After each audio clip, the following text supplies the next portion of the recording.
واصل.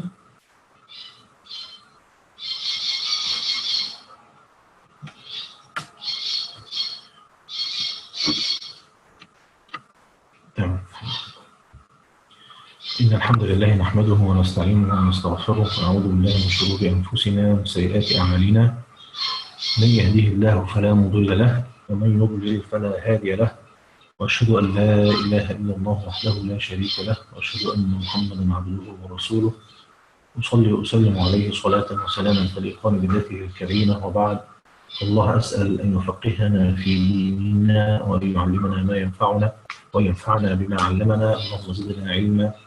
اللهم اجعل ما نقول وما نسمع حجة لنا لا علينا، وآتنا حجتنا يوم القيامة، ولا تخزنا يوم العرض عليك، واجعل خير أيامنا يوم لقائك، وخير أعمالنا خواتمها، ولا تحرمنا من النظر إلى وجهك الكريم. اللهم إنا نسألك لسانا ذاكرا وقلبا شاكرا وعملا متقبلا وشفاء من كل داء، ونسألك اللهم سعة في الرزق وخروجا من كل هم وضيق، ونسألك ربنا الستر في الدنيا والآخرة. آمين آمين. وصلى الله وسلم على محمد وعلى آله وأصحابه أجمعين. أما بعد، حياكم الله جميعا مع هذا اللقاء من لقاءات شرح أصول الإمام الكسائي القارئ السابع من القراء السبعة. وقد وصلنا إلى باب الإدغام الصغير للإمام الكسائي، وتكلمنا في اللقاء السابق عن حكم إدغام ذال إذ في حروفها، وقلنا أن الإمام الكسائي استثنى حرفا واحدا هو الجيم، لا يدغم فيه ذال إذ الساكنة، بينما يدغم في باقي الأحرف الخمسة.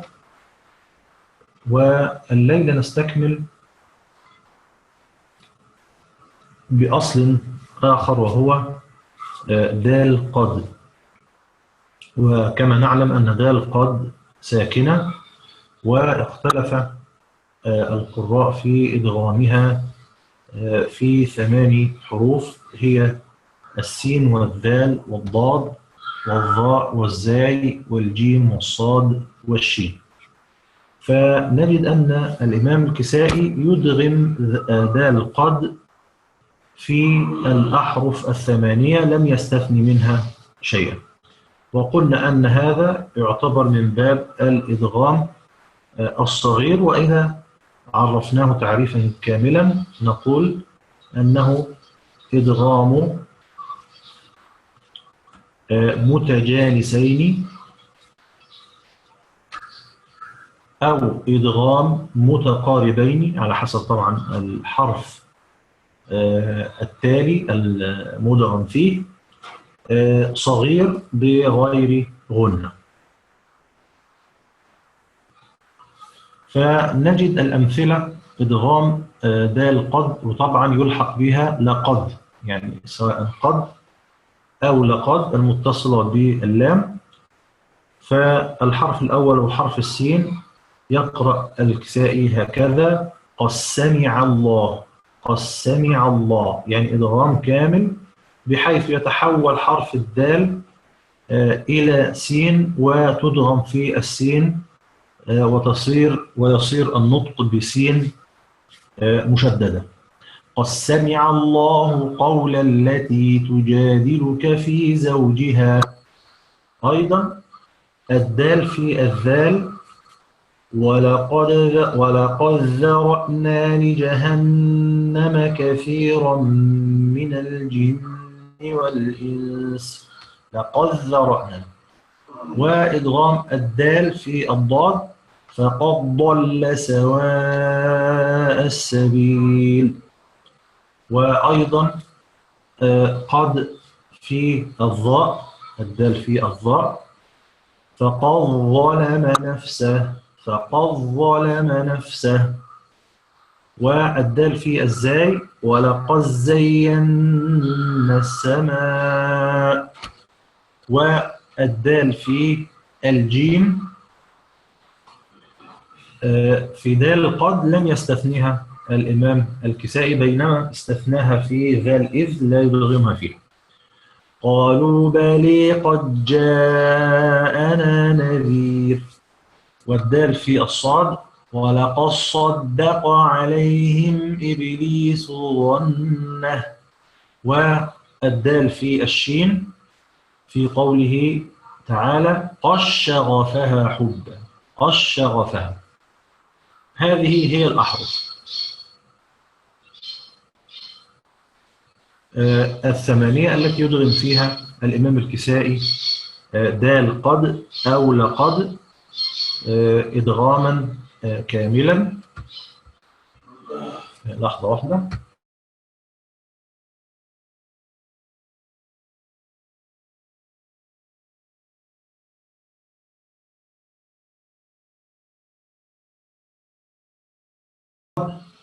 أشار الإمام الشاطبي إلى هذا الحكم وإلى هذا الأصل لجميع القراء في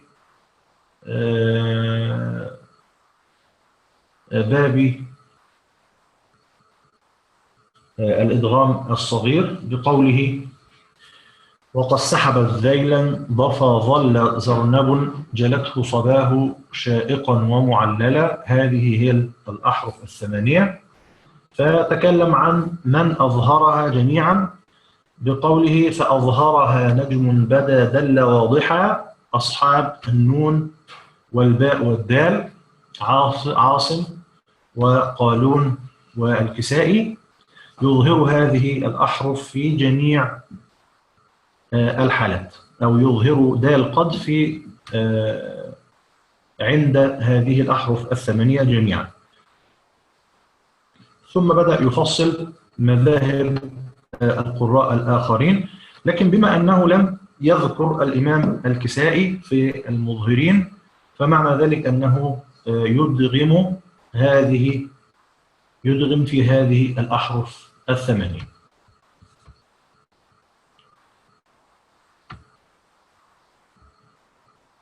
نعم، الدال لابن كثير، بارك الله فيكم. طيب، بعد ذلك يأتي الأصل الثالث وهو إدغام تاء التأنيث الساكنة.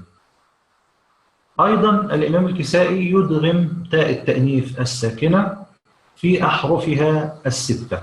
ومعنى أحرفها الستة أي الأحرف التي اختلف فيها القراء بين مدغم ومظهر، فالإمام الكسائي بيظهرها جميعا، بيدغمها جميعا. بيدغم في السين والثاء والصاد والزاي والضاء والجيم. الأمثلة وجاء السيارة، يبقى التاء في السين، والتاء في الثاء كذب الثمود، والتاء في الصاد حاصر صدورهم، والتاء في الزاي خبز زدناهم، والتاء في الظاء كان الظالمة، وأخيرا التاء في الجيم نضجت جلودهم. طيب، قال الإمام الشاطبي رحمه الله في هذا الحكم أيضا ذكر أولا الأحرف الستة في هذا البيت وأبدت سنة ثغر صفت زرق ظلمه جمعنا ورودا باردا عطر الطلا. هذه الأحرف السين والثاء والصاد والزاي والظاء والجيم.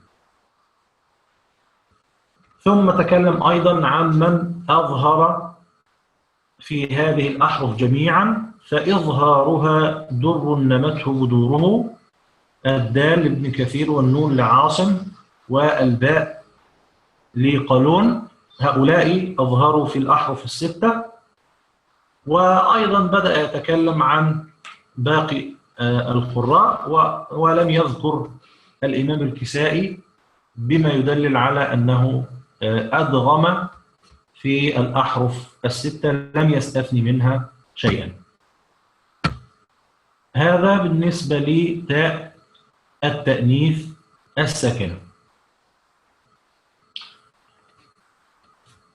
أضغم الإمام الكسائي أيضا لام هل وبل في أحرفها، فعند التفصيل نجد أنه أدغم لام هل في حروفها الثلاثة، وهي التاء والثاء والنون. التاء والثاء والنون. فهل ترى لهم من باقيه. فهل ترى، تمام.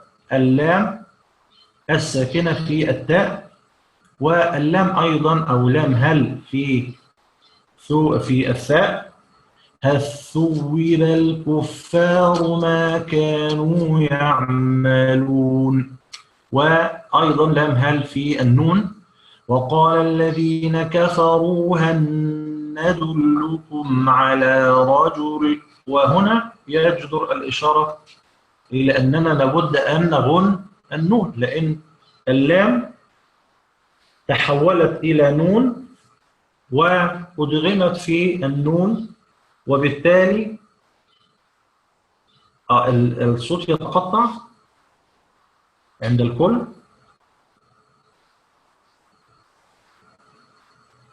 تمام.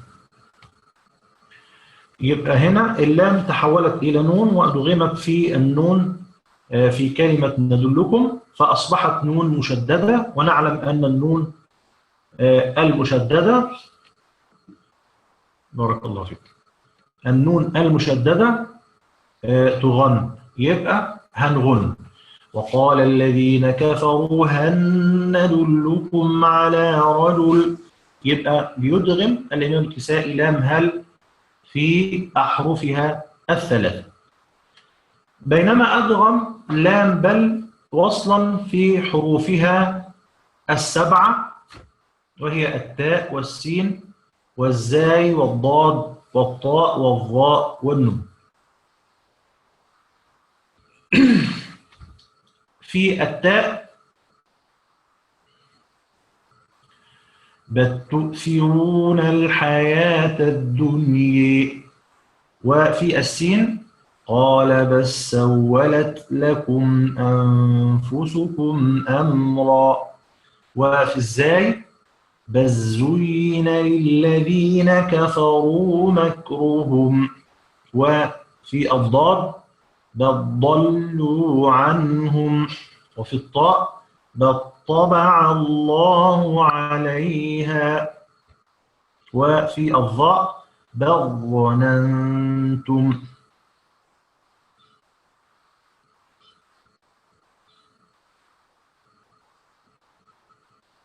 وأخيرا في النون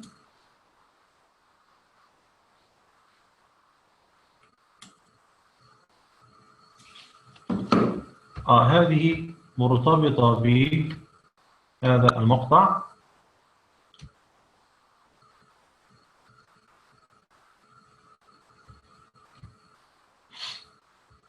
ويبدو أنها يعني مجتزأة، فنستطيع أن نحذفها الآن حتى يستقيم المعنى. يبقى اللام في النون قالوا بل نتبع. أيضا هنا هنغن بقى النون المشددة، ونأخذ بالنا من قول الإمام الشاطبي عندما تكلم عن لام هل ولام بل. قال ألا بل وهل تروي ثنا ضعن زينب سمير نواها طلح ضر ومبتلى. هذه الأحرف، هو يذكر أن هذه الأحرف التي تضغم فيها لام بل وهل، ولكن الحقيقة أن هذا يعني اختصار، هو أراد أن يختصر، إنما الحقيقة أن هل تدغم في 3 أحرف فقط وبل تدغم في 7 أحرف، وهو فصلها بعد ذلك. وعليكم السلام ورحمة الله وبركاته. فأدغمها راو، هذا هو الشاهد بالنسبة لنا. فأدغمها راو، إذن الإمام الكسائي يدغم لام بل وهل في هذه الأحرف كل في مكانه، يعني لام هل في الأحرف ال3 ولام بل في الأحرف ال7.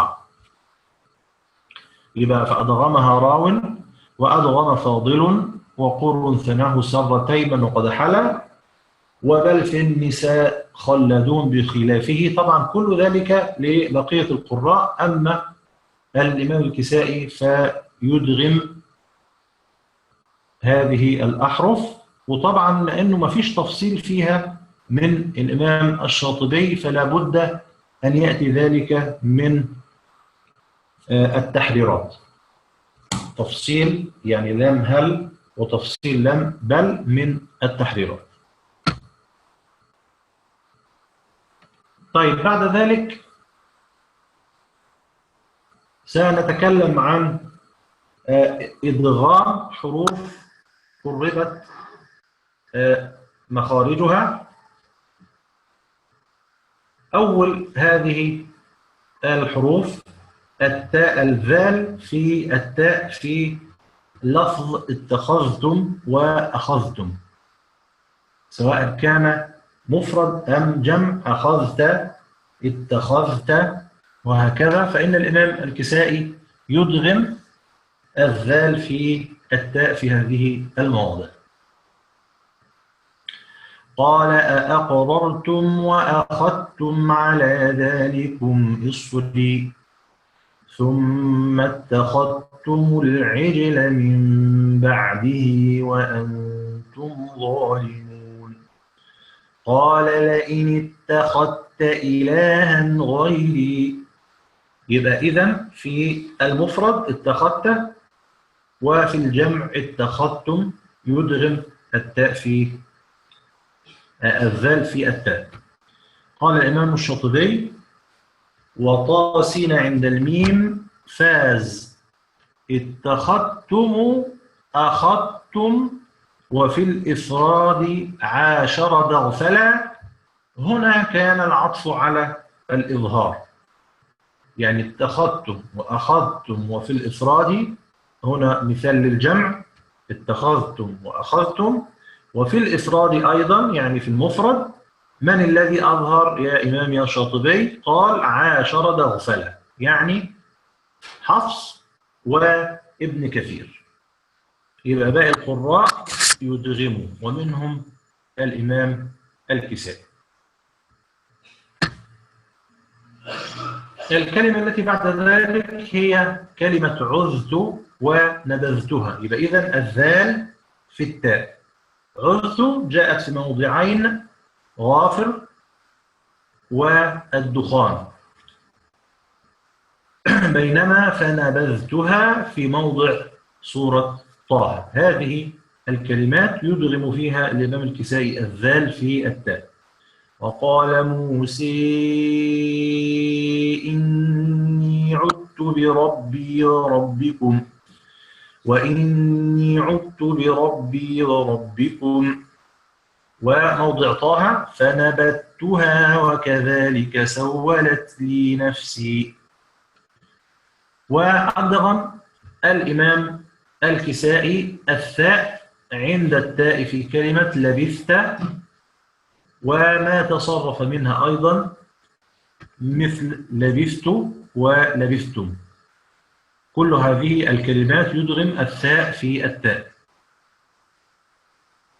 وأيضا في كلمة أورثتموها في موضعي الأعراف والزخرف يدغم الثاء في التاء. طبعا هذه مواضع فرشية ليس فيها قاعدة مضطردة، يعني قد نجد كلمات فيها الذال ساكنة في كلمة واحدة وبعدها التاء ولكن لا إدغام فيها.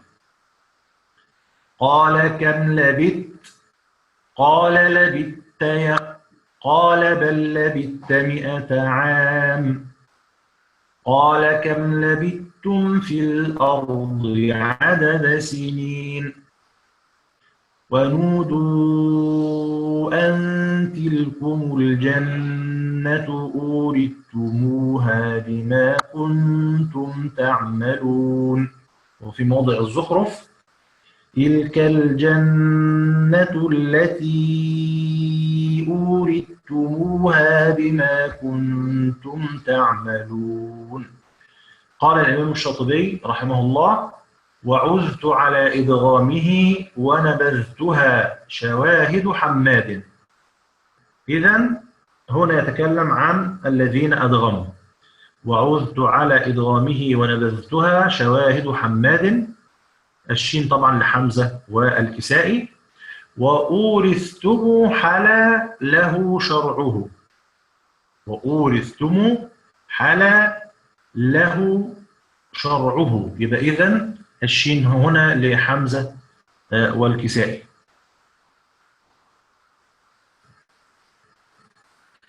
تمام. ودلل على لبثت بقوله وحرمي نصر صاد من يرد ثواب لبثت الفرد والجمع والصلاة. يبقى هنا بيتكلم أيضا عن من أظهر وهم حرمي اللي هم مين؟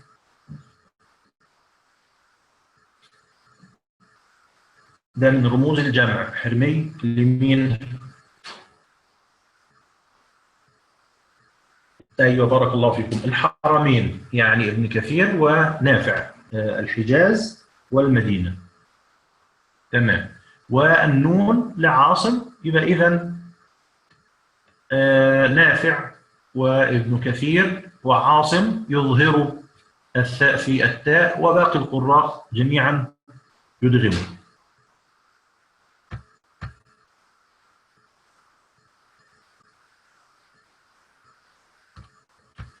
طيب نكتفي إن شاء الله بهذا القدر وننتقل مباشرة للتطبيق.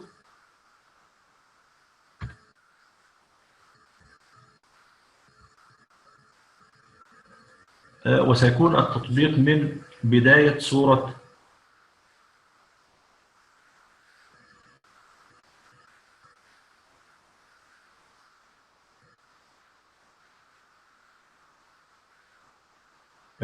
الرعد، بداية سورة الرعد.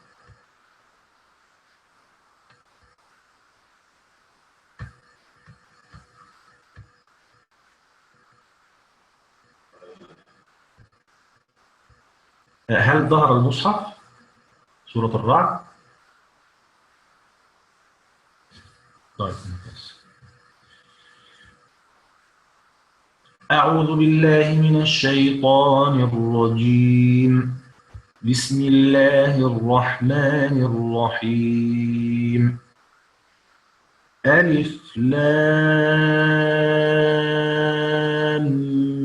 ميم ر. هنا إمالة حرف الراء في أوائل السور. الإمام الشاطبي عندما أشار إلى هذا الحكم لم يتكلم عليه في باب الإمالة، بل تكلم عليه في بداية فرش سورة يونس، لأنها هذا هو أول موضع ظهر فيه هذا الحرف. فقال الإمام الشاطبي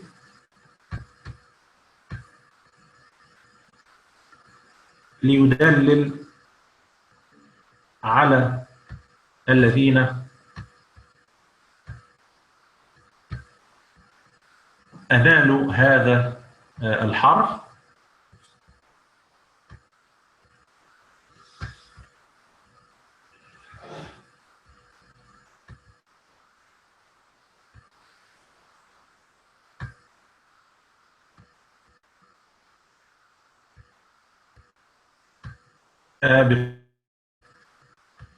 وإضجاع را كل الفواتح ذكره حما. وإضجاع راء كل الفواتح يعني كل الصور المفتتحة بالراء الذين أدغموا هذا الإضجاع. هذا لفظ من ألفاظ الإمالة، تسمى الإمالة الكبرى إضجاع أو إمالة كبرى. كل هذه الألفاظ صحيحة. وإضجاع راء كل الفواتح ذكره حما. طب الذال لمن؟ الذال لمن؟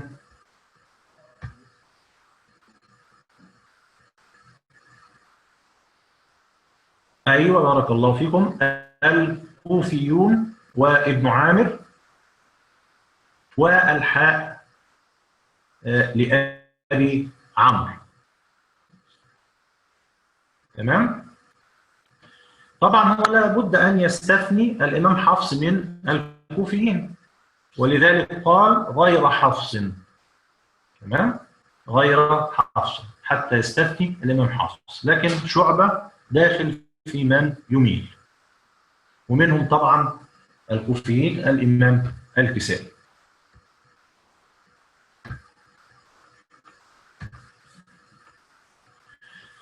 تلك آيات الكتاب والذي أنزل إليك من ربك الحق ولكن أكثر الناس لا يؤمنون. الله الذي رفع السماوات بغير عمد ترونها ثم استوي على العرش. طبعا من ذوات الياء إمالة كبرى للإمام الكسائي. وسخر الشمس والقمر كل يجري لأجل مسمى. طبعا هنا كلمة مسمى عند الوقف عليها نقف عليها بألف مقصورة ممالة، أما عند الوصل فنجد أنها منونة بتنوين الفتح. هنا عادة في المصاحف عندما تأتي كلمة مثل هذه الكلمات في المصاحف التي كنا نقرأ منها لا يشيرون إلى الكلمة بأي لون ولا أي إشارة، على اعتبار أن المصحف رسم على حالة الوصل. فعند الوصل نقرأ هكذا: يجري لأجل مسمى يدبر الأمر. يبقى إذا ما فيش إمالة. أما هذا المصحف يعني بيلون كل الكلمات التي فيها حكم سواء في الوصل أو في الوقف، وهذا طبعا يسهل علينا اكتشاف الأحكام. فهذه الكلمة عند الوقف تمال، وعند الوصل لا إمالة لأن فيها تنوين. يدبر الأمر يفصل الآيات لعلكم بلقاء ربكم توقنون. وطبعا نبهوني لو أتت كلمة فيها تأنيث حتى نشير إلى حكم الوقف عليها للإمام الكسائي. وهو الذي مد الأرض وجعل فيها رواسي وأنهارا. هنا إسكان هاء كلمة هو وهي حيث وردت المرتبطة بالواو أو اللام أو الفاء.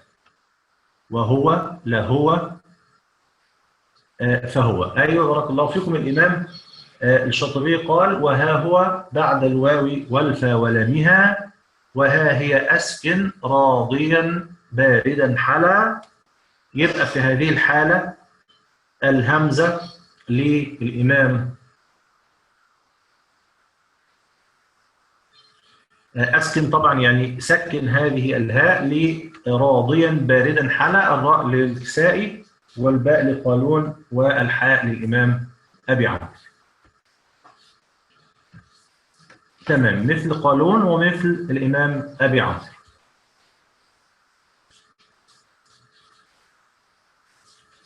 ومن كل الثمرات جعل فيها زوجين اثنين يغشي الليل النهار. هنا طبعا فرش حروف، ونلاحظ أن الشاطبي عندما أشار إلى هذا الحكم أيضا لم يشر إليه في فرش سورة الرعد، وإنما أشار إليه في فرش سورة الأعراف، لأنه وردت هذه الكلمة أولا في سورة الأعراف، فأشار إلى هذا الحكم بقوله في فرش سورة الأعراف ويغشي بها والرعد. بها يعني في الأعراف، والرعد أي في موضع الرعد أيضا. فقال صحبة، يبقى مين اللي بيثقل يغشي كما قرأنا هكذا؟ صحبة. من صحبة؟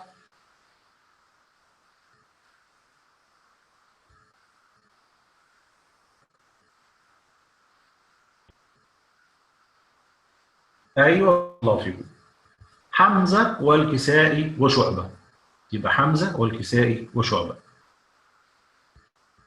تمام.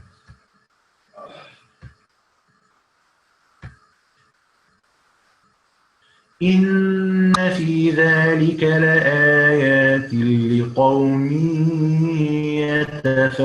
يتفكرون. وفي الأرض قطع متجاورات وجنات من أعناب وزرع ونخيل صنوان وغير صنوان تسقي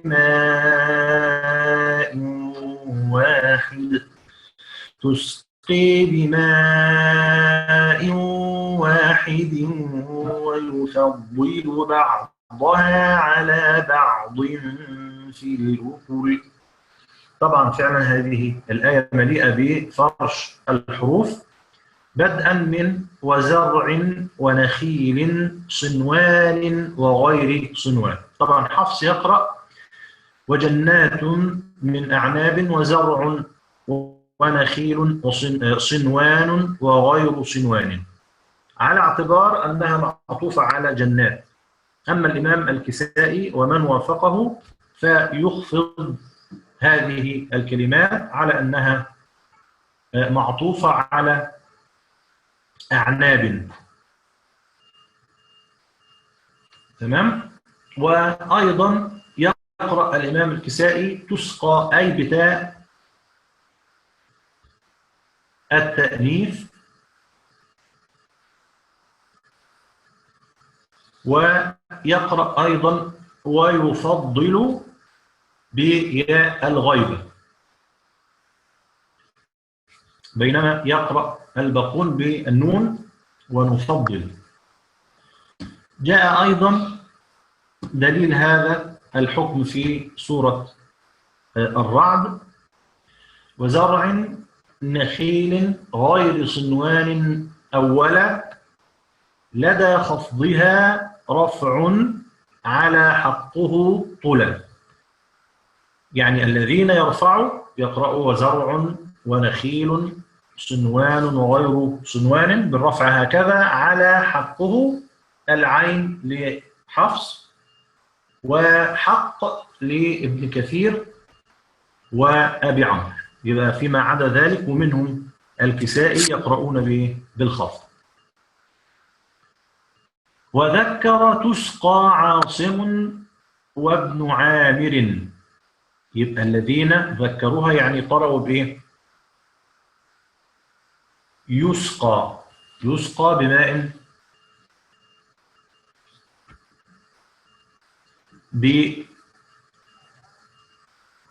الياء. أما الباقون وقل بعده بالياء نفضل شلشلا، يعني الباقون يقرؤون بالتاء تسقى. ودليل أيضا نفضل الذين يقرؤون بالياء يفضل شلشلا، الشين لحمزة والكساء. يبقى دليل الكلمتين في بيت واحد.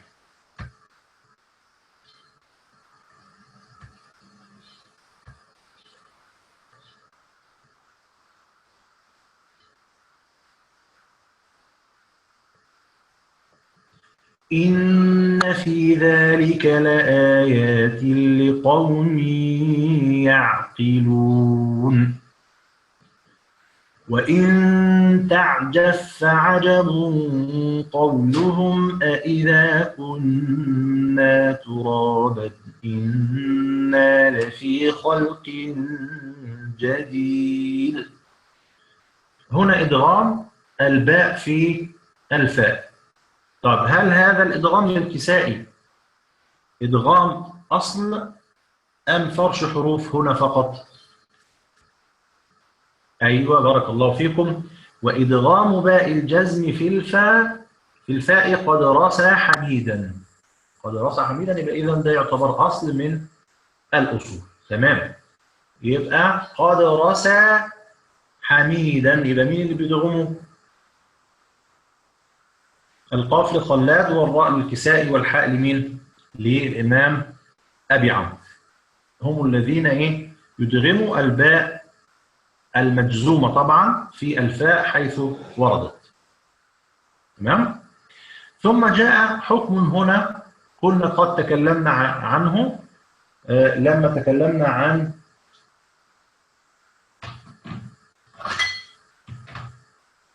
حكم الاستفهام المكرر. أيوة الاستفهام المكرر.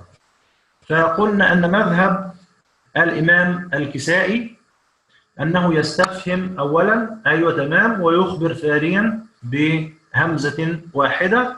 ونعلم طبعا أن الإمام الكسائي ليس له تغيير الهمزات، فإذا هو بيحقق الهمزتين أإذا ويقرأ بهمزة واحدة إنا لفي خلق جديد. جاء ذلك أيضا في فرش سورة الرعد عندما شرح الإمام الشاطبي هذا المذهب لجميع القراء.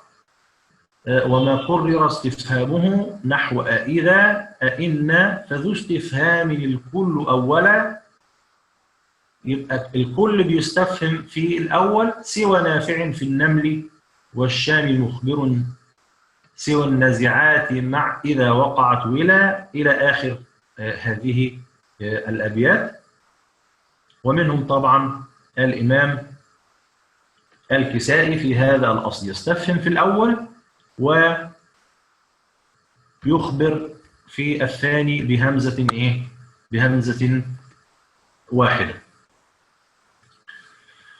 أولئك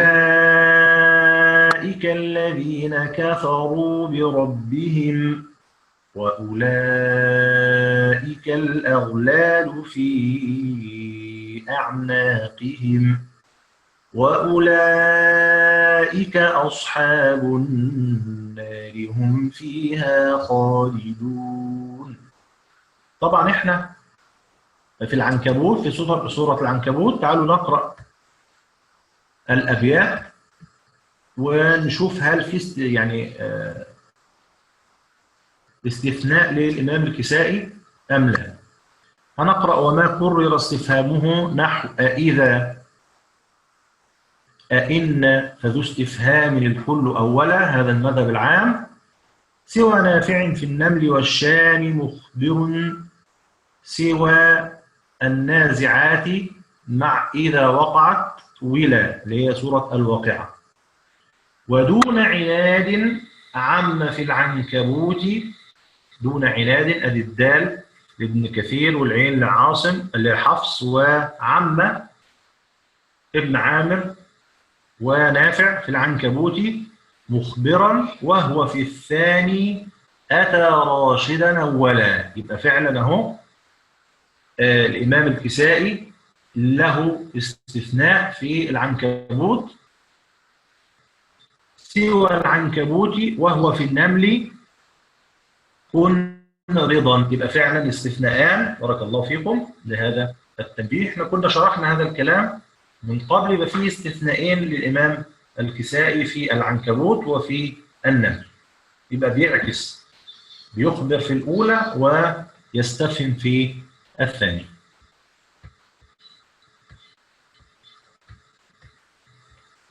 طيب احنا لما قرأنا فتحنا النار، يعني فتحنا ألف النار لأننا نقرأ أولا للإمام أبي الحارث بالفتح. فعلا هو في ألفات قبل را طرف أتت بكسر أن تدعى حميدا وتقبلا. يبقى تدعى حميدا التاء لدور الكسائي والحاء للإمام أبي عمرو. يبقى الآن سنعطف للإمام الدوري بالإمالة. وأولئك أصحاب النير هم فيها خالدون. تمام. يبقى الآن انتهينا من تطبيق الإمام الكسائي. ننتقل مباشرة لجمع القراء السبعة في بعض الآيات. سنقرأ من سورة النحل أيضا.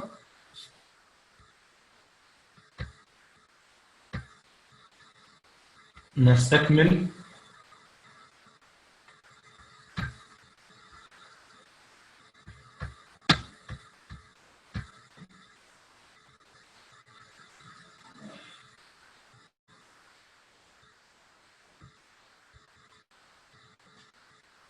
في قوله تعالى: وألقى في الأرض رواسي أن تميد بكم وأنهارا وسبلا لعلكم تهتدون.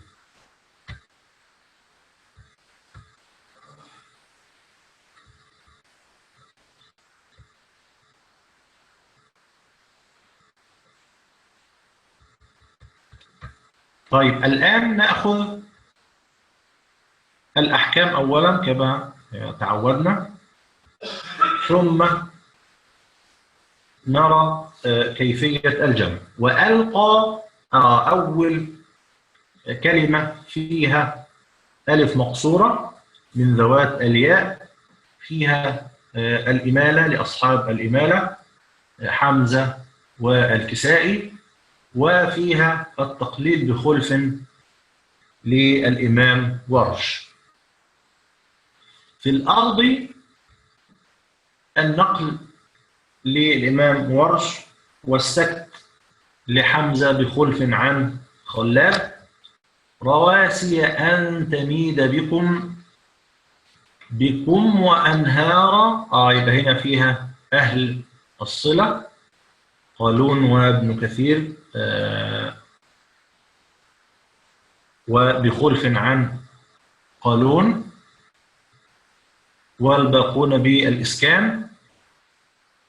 وأنهارا وسبلا. وأنهارا وسبلا ده هنا فيه إدغام التنوين في الواو، يتميز فيه، أيوة بارك الله فيكم، يتميز فيه الإمام خلف عن حمزة بترك الغنة حتى يصير إدغاما كاملا.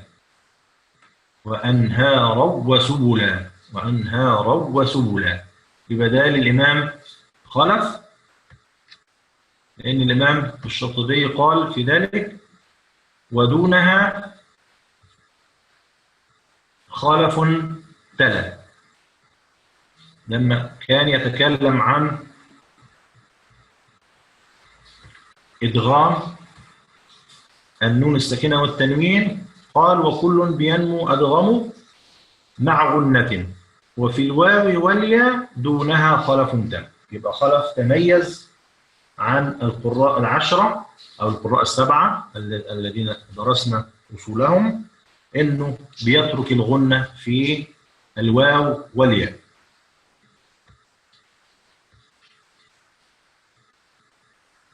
وسبلا لعلكم تهتدون، أيضا هنا في ميم صلة كما قلنا أصحاب الصلة قالون وابن كثير. طيب الآن سنقرأ للإمام قالون بإسكان ميم الصلة، ميم الجمع، وطبعا هنا ما فيش مد منفصل ولا حاجة، يبقى هنقرأه الأول ونشوف مين اللي اندرج مع الإمام قالون.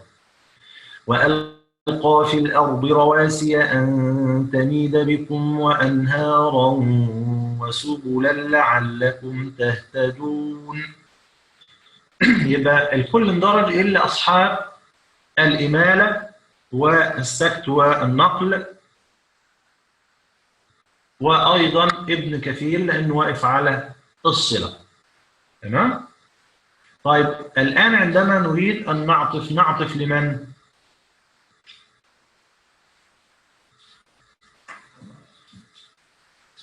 هل نعطف بالصلة؟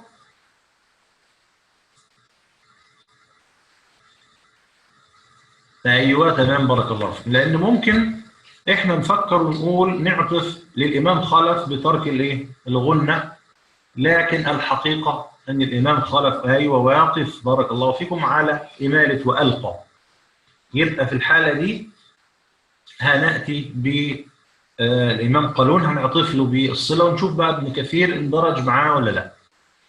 وألقى في الأرض رواسي أن تميد بكم وأنهارا وسبلا لعلكم تهتدون.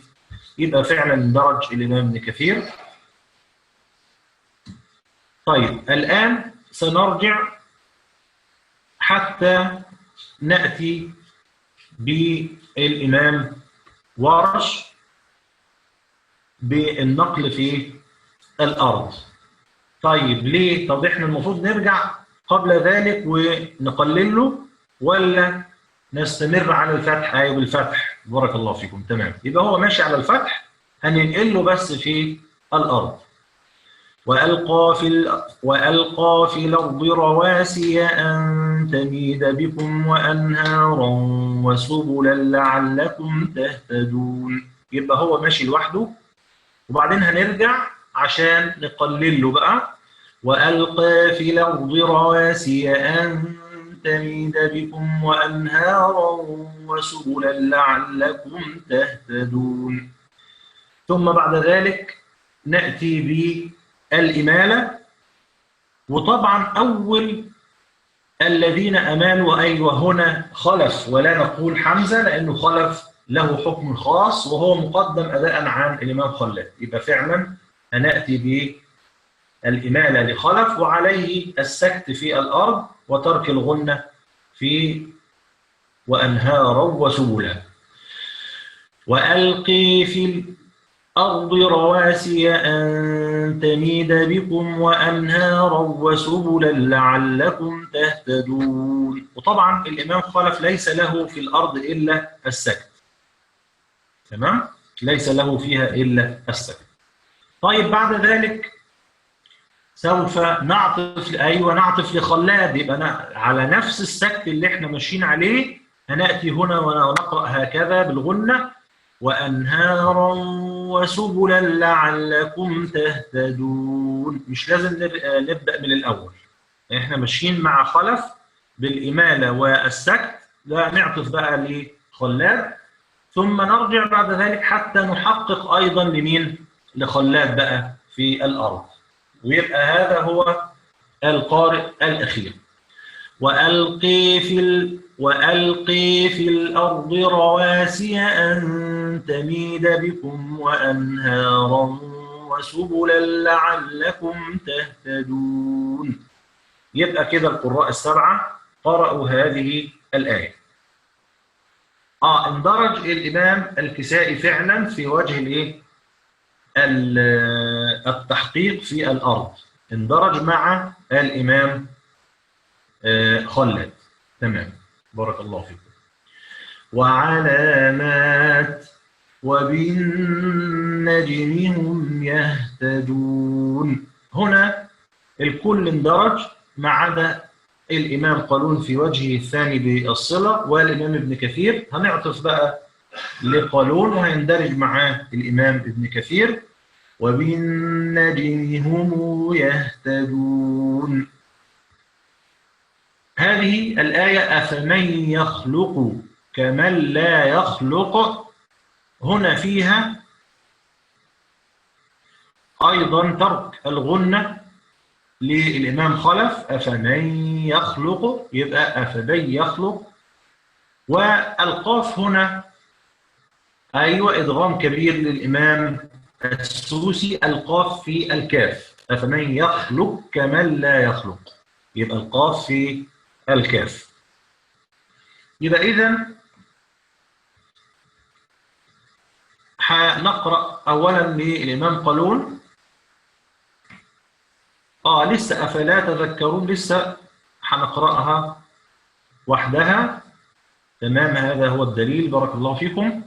هنقرأ الآن لقالون: أفمن يخلق كمن لا يخلق. طبعا الكل اندرج إلا السوسي وخلف عن حمزة. طب هنعطف لمين بقى الآن؟ أيوة للسوسي، بارك الله فيكم.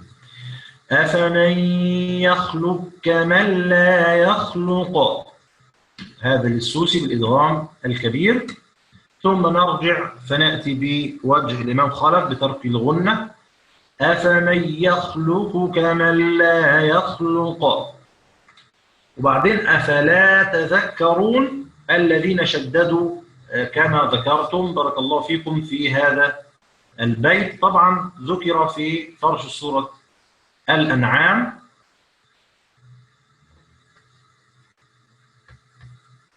لأنه هو أول موضع جاء فيه هذا اللفظ: وتذكرون الكل خف على شذا. يبقى الذين خففوا وقرأوا تذكرون، العين لحفص والشين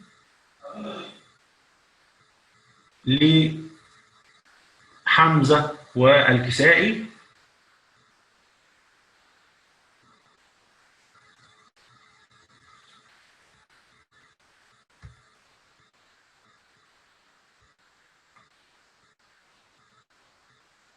يبقى حفص وحمزة والكسائي بيقرأوا تذكرون تذكرون، أما الباقون فيقرؤون بالإيه؟ بالتشديد.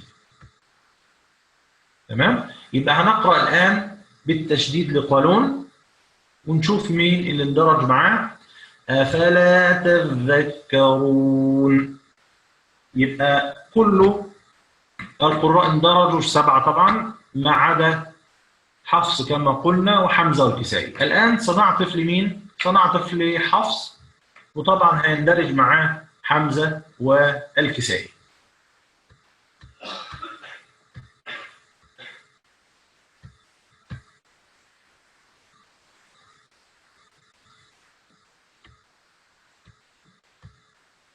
أفلا تذكرون. تمام؟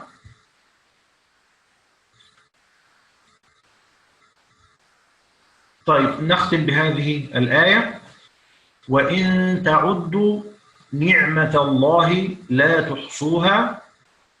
طبعا ما فيهاش حاجة. وإن تعدوا نعمة الله لا تحصوها.